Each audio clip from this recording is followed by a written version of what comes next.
En vérité, cette association a été créée depuis 1991. Nous avons un récépissé du ministère de l'Intérieur depuis 1991. On a eu à faire des actions de 1991 à 1996. Beaucoup d'actions au niveau sanitaire, au niveau de l'éducation, etc. Et même au niveau du sport. D'ailleurs, je crois qu'on a projeté ici des images qui le montrent.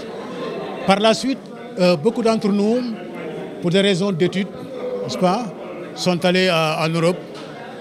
Pour des raisons professionnelles également, les gens se sont dispersés. Mais on s'est retrouvés à l'âge de la retraite. Parce que nous sommes tous au-delà de 60 ans. Mais nous nous sommes dit que bon, il faut qu'on reprenne du service. Parce que Mbacké nous a tout donné. Et qu'un devoir de redevabilité nous impose vraiment de consacrer le restant de notre vie à servir notre terroir. C'est ce que nous sommes en train de faire. Et nous voulons convier toute la population à se joindre à nous pour, de façon unanime, concertée en synergie, qu'on puisse relever tant soit peu les défis qui interpellent notre départ. Vous savez, Mbacké manque de tout. Manque de tout. Sur le plan économique, Mbacké n'a pas de ressources, à part le commerce qui est monopolisé à Touba. Les jeunes de Mbacké ne trouvent pas de travail. Le matin, il y a un déversoir vers Touba, à la recherche de quelque chose, n'est-ce pas?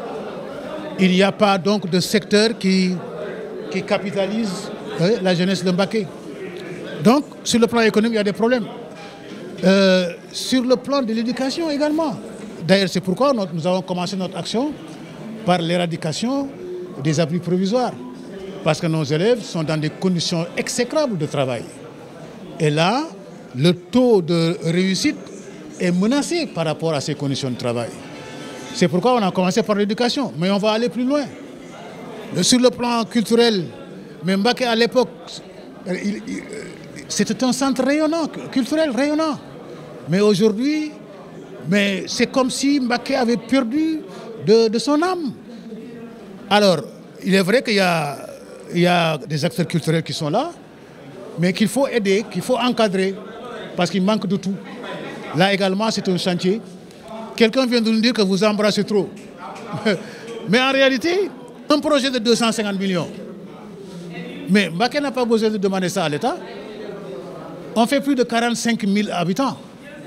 Imaginez-vous que si chaque habitant donnait 5 000 francs par mois ou par an, mais on règle le problème. Donc les moyens existent. Et puis l'État est là pour accompagner les populations. Si on a un projet, on le soumet à l'État avec notre participation et l'État va compléter. Mais c'est comme ça que ça marche. Mais il ne faut pas venir avec les mains nues et dire à l'État, nous avons besoin de ça, il faut, etc. Non, non, non, ça, ce n'est pas une attitude, comment on appelle, citoyenne.